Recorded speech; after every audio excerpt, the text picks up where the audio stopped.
What's up, y'all? It's K Medulla with Sip Talk, where every day is a great day to create. Remember, passion fuels your purpose.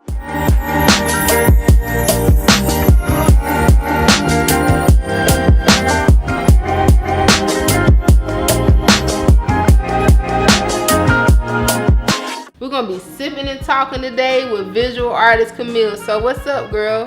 What's good, y'all? I'm Camille from Houston, Texas. I came here for school, but how things did not add up the way that I expected them to. I came here for Spelman College, and when I tell you I had a plan, I was like, all right, in 4 years, I'm gonna go to med school, I'm gonna be a doctor, but I got out of Spelman's gates and I looked at this beautiful, beautiful Atlanta, and I just thought, wow, I'm gonna tear this thing up.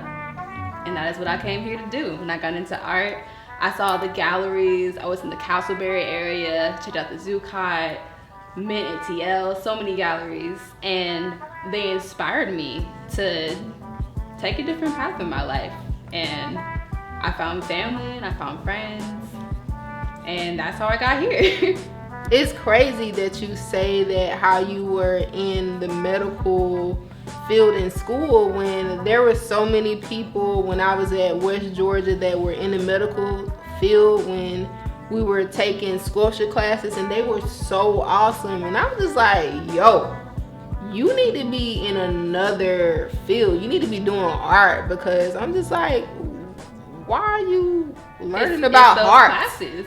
It's those classes. You spend so much time looking at the human body, and you learn the muscles, you learn the skeletal structure, and you just automatically get better at drawing. You can always tell somebody who's taking those kinds of classes, or even if they're taking an art class that like specializes in like drawing human figures. If you know what's underneath the skin, you can draw it so much better. I never thought about that. So during this pandemic and just this uprise of anti-Black, how have you been able to deal with your mental clarity and just be able to create? Like, have you even been able to create anything? The creativity came pretty quickly when the quarantine started. I mean, to be fair, I wasn't that daunted by the quarantine. I thought about the severity of this situation. Coronavirus is very, very serious, and it's affecting a lot of people's lives in ways that I never thought I would see in my lifetime, to be real. But in that sense, I'm pretty resilient. I'm just kind of like, okay, well, I know better. Wear my mask. I gotta have my 10 people that I'm gonna be around, quarantine wisely, wipe my house down every day. So that was something I could manage. Like, being in my apartment, spending so much time alone was a little bit of a struggle. Keeping up with my social skills and not becoming a hermit. That was one struggle. But really, when I sat down and thought about it, I was like, okay, I have all the time in the world to create, which is something that was hard for me to do before. Because before the pandemic, I had 2 jobs. So working from 8 in the morning to 7 p.m., it was hard to find time to paint. I have my weekends off, but that's for my rest. Right. That's the time that I'm going to spend my time sleeping. Then I eat, relax, clear my mind a little bit, Yeah. But this quarantine happened, and I was like, okay, I have all these unused art supplies. I have watercolor paper, drawing paper, pastels, all kinds of things for me to do. So in February, I got straight to it. I started perfecting my technical skills a little bit. And I started composing. I'm like, okay, if I have about this amount of months, I learned the pandemic was gonna go through the end of the school year, and being a teacher, I knew I was gonna have my summer off. So I made a plan for that. But when all the social injustice stuff started happening, I can't say that my mind was so clear. I could handle the pandemic despite the gruesomeness that was going on, but the Black Lives Matter movement and George Floyd's death and Breonna Taylor's death, that struck me in a different way that the pandemic didn't. That just hit me a little bit closer to home, honestly. So that is when my creative process was, I wouldn't say put to a halt, but I spent a couple of days where I was barely talking. Yeah, it got hard to create for a while because I didn't even know what to think. I think that is just okay. So a lot of the information that I received was, from social media. So just looking at these videos, it's so hard for me to understand. Like I'm looking at my skin and I'm just like, why do you have a problem with it's skin? Like I don't really understand it. And because I don't understand it, it's just like, how do I even go out into the world and do you want to kill me, or do you Exactly. I don't really know. Because when I look at people, I just see them for their energy, just who they are. It doesn't matter what their color is. So it's I don't get it. And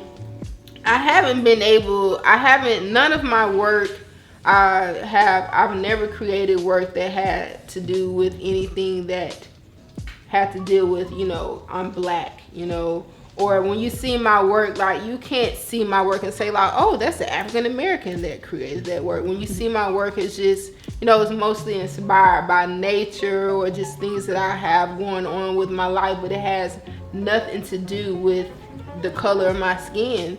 So I just feel like it's I don't really understand it, and it's really hard. And I really connect with you when you were saying that during this time of this social distance, like you really had to be like by yourself, and you had this time to just be able to create whatever it is that you wanted to create. That I was like, like this is the time for me to really understand, like, who is Kay Medulla? Like, what type of art do I want to create? Like, when people see my art, like, they'll be like, that's Kay Medulla. Like, I want to buy her art, or I want, or not even that I want to buy her art, because I don't create art for people to buy it. I just express myself, and I want it to move people. Like, whether you see my piece and you're mad at it, that mean I did my job. If you did, and the emotion that comes from the emotion, whether the emotion is sad, happy, angry, or inspiration, that mean I did my job. Like, that's what I was on this earth to do, was to move you in some type of way. Yeah, it was just so much easier for me to hunker down and start thinking about rebranding. Okay, what do I want to do with my website these upcoming months? I have all the time in the world, so what am I going to do with it? When I know coronavirus isn't racist, but when it's racism and I'm black, it's like, okay, now this thing is coming from me specifically, and you just have to think about things differently, and it's daunting because I didn't really do anything to anybody. So the fact that somebody wants my life to be less than, or that somebody doesn't think enough of me when I didn't do anything, all I was born. It's like, what can you do with it? It's like, people talk about things like ending racism. It's not gonna end. You can't defeat racism really like that. And I just think about how it's gonna affect my life probably for as long as I am alive. Like, I read a quote the other day, and I think it was a James Baldwin quote. Okay. Where he said, he was around 60, maybe like 62 or something, and he was saying that he's not going to see the end of racism in his lifetime, and he knows that. He said he's been alive 60 years, and he's not going to live another 60. And I think about it that way. I'm kind of like, I'm young, I'm 24, but I feel kind of the same way. I don't feel like there's ever gonna be a time in my lifetime where I don't have to think, when I walk up to somebody, are you not gonna like me because of my skin? Or like, I don't have to think like, oh, I wanna travel to this country. Can I go there? How does this country treat black people? Or I see somebody that I like on the street. Does that person date black people? And when I think about it, I wonder, like, do other people have to ask themselves those kind of questions? Or even so, if I get pulled over because I got a ticket, is this person gonna kill me? I shouldn't have to think that. I remember it was one time when I was driving home from work on Terry Boulevard, and I had my hood on, and this was around the time that Trayvon Martin was killed, and I was just like, oh snap, like I need to like kind of take my hood off, because you know, it kind of makes you scared, because it's just like you are hearing about in the news about all these people of color, just the different things that are happening with the police, and it's just like, wow, like am I next? Or you know, like you try to be nice and with the most utmost respect, but it's just like, you know, they might had a bad day today. They might, you know, slept on the wrong side of the bed or didn't have a cup of coffee. Yeah, so now when you look at authority, it just kind of makes you switch up your think process or just the way that you act, because you want to definitely make sure that you're cautious and make sure that you're not on this rest in peace poster or this t-shirt. Like, you know, it just really makes you change up. Yeah, and there's like no breathing room coming away from it. Like, I want to spend time with my boyfriend to get away from all that's going on, but the thing is, like, he's black. So his headspace is just as interrupted as mine is. So we're trying to find love with each other, but we both just feel this sort of emptiness that it's hard to feed someone else's soul when you're feeling that way. Yeah, so crazy. And it's like, I want to go to my family about this, but it's like, no, they feel the same way. We're all going through about the same thing. And then it's like, okay, well, if I can't if I can't beat this with like my community, then let me try to go to television. Nope, TV is covered in it too. Half the TV shows, they're talking about police brutality, talking about protests, and they're talking about racism. Watch the news, it's all over the place. You go on social media, it's all over the place. And it's like, it's almost suffocating. That's what I love about what we're trying to do at Sip Talk, because we're trying to inspire people to help them with just their mental clarity about what is going on right now, whether you might be affected by the COVID-19 or you might be affected by the injustice of blackness. You know, just, you know, when someone watches this, it's just like, you know what, like I feel what you're feeling, and I was able to get by my day because I was able to watch episode 2. You know, so just being, you know, to be able to have that substance in the stuff that's going on right now. But we can keep going on forever about this, but we're gonna go on to the next question, because what advice do you have for them to even cope with their mental clarity? Well, mental clarity is really important to creating artwork, because if you don't have mental clarity, your work, it's going to show in your work. It's like you have to create a clear and direct idea when you create an art piece. Well, you don't have to, but you know, I try to at least. A lot of artists are a little bit more ambiguous. But if I'm trying to create something that's clear, but my mind's not clear, then my painting or my drawing is going to be just as foggy as my mind is. So I have a sort of routine that I do whenever I want to create something.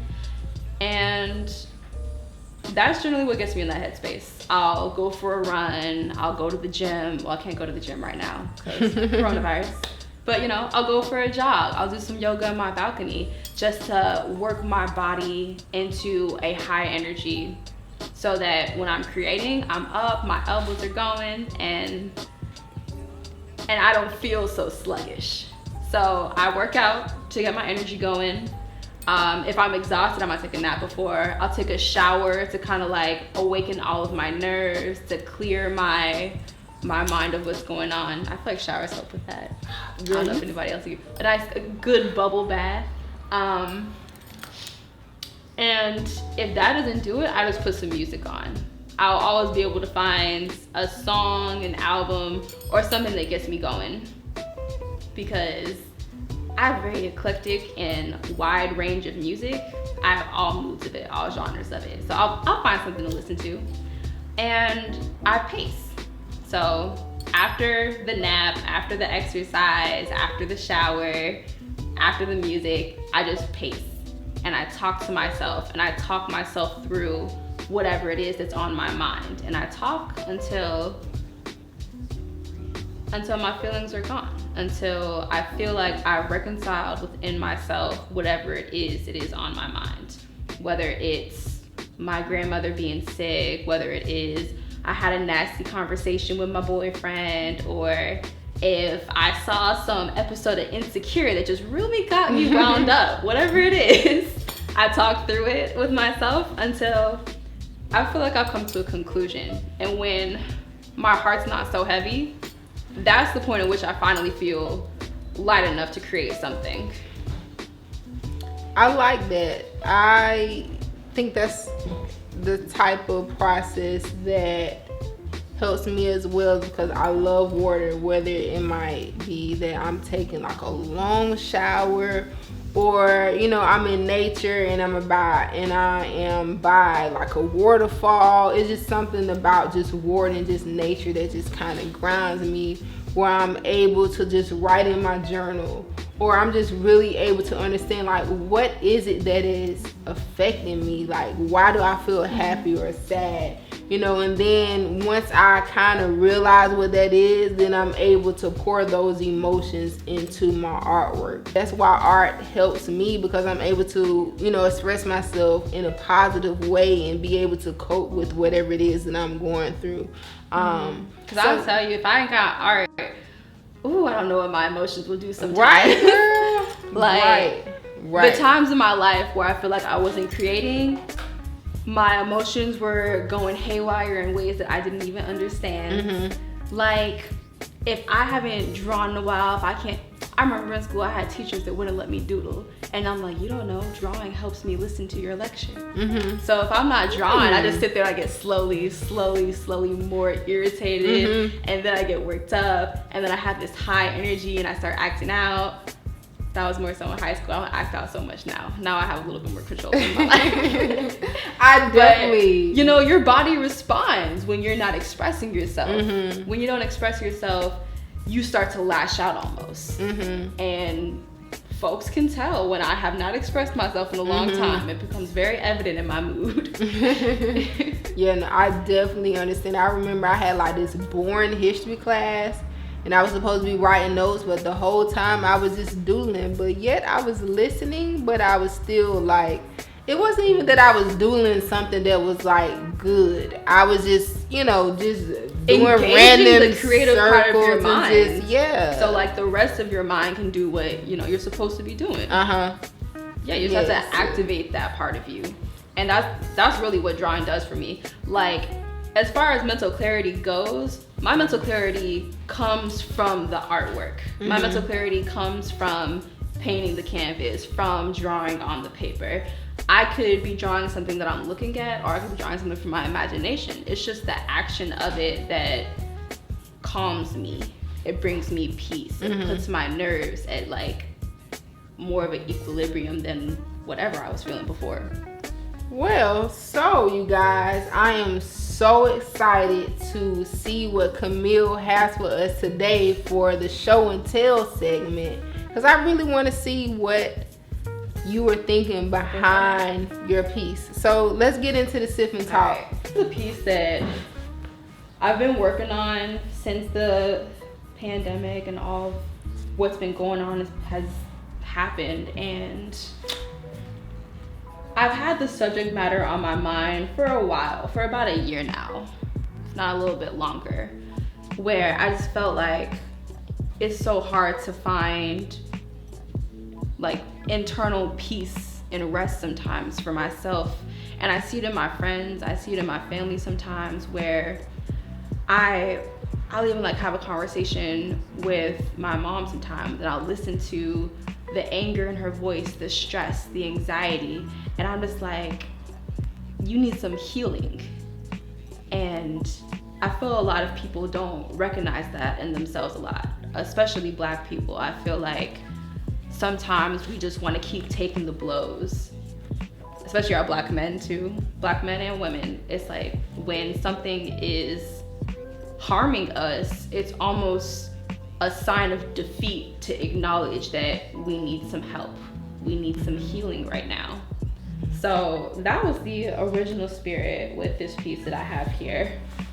So to explain it, this is one of my favorite poses. I remember when I was in college and I was researching my thesis, one of my professors directed me to the pose of the reclining Venus or the sleeping Venus.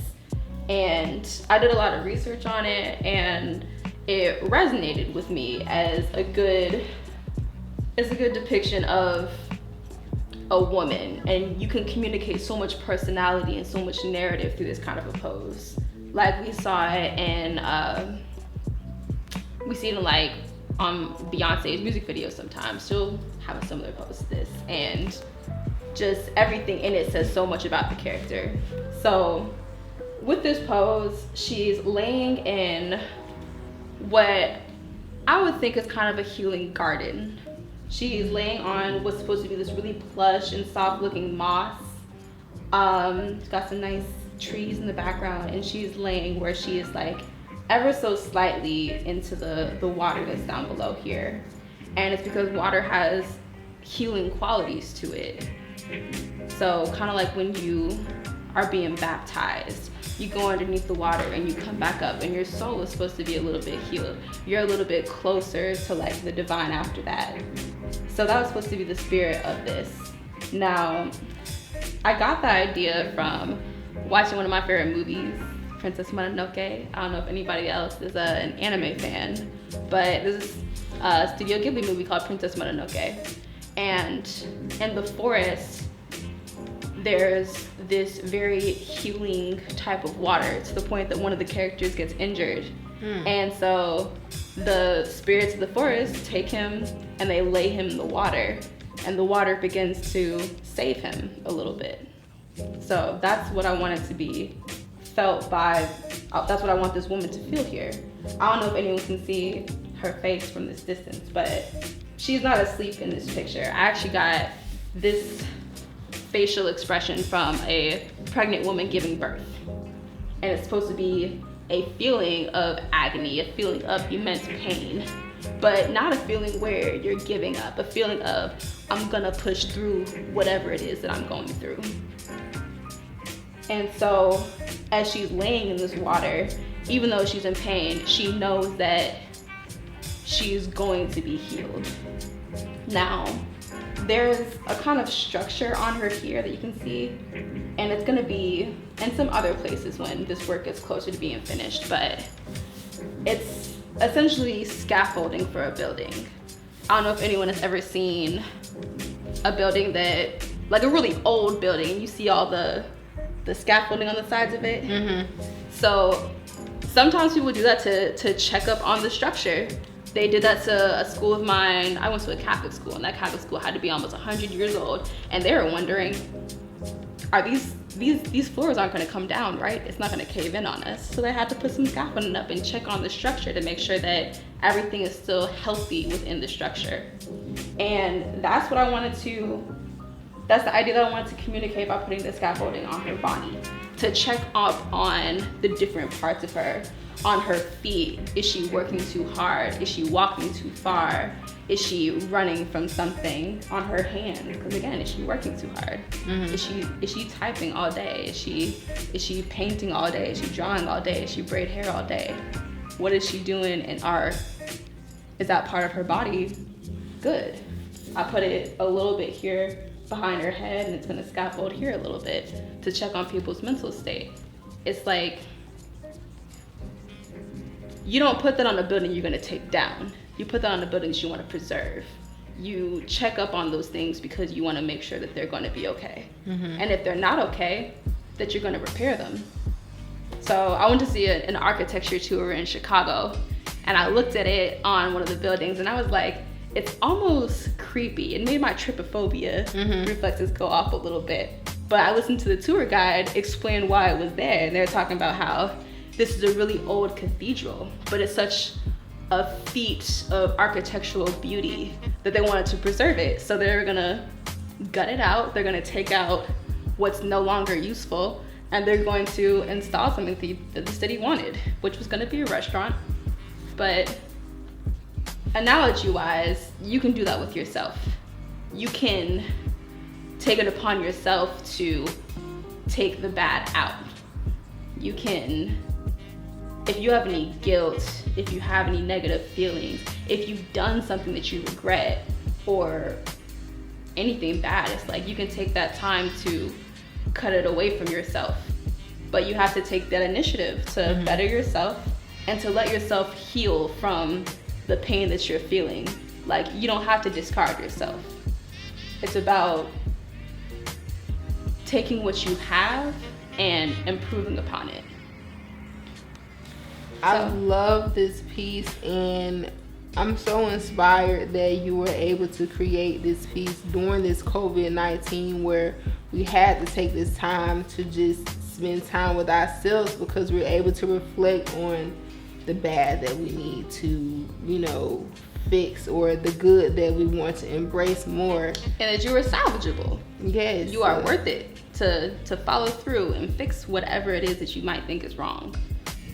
I love it, Camille. Thank you so much for sipping and talking with us. And what is this piece called? Like, what is the name of it? Have you even thought about what the name is going to be? I have no idea what the name is going to be. I'm so excited, you guys, for the finished product. Thanks so much, Camille, for sipping and talking with us. Let our viewers know, how can we follow you? What's your social media? What's your website? We want to know more. My website is currently under construction at the moment, but you can follow me on Instagram at Millie Vanillie, which is MILLIE VANILLIE. And if you want to do that, it's also my Snapchat.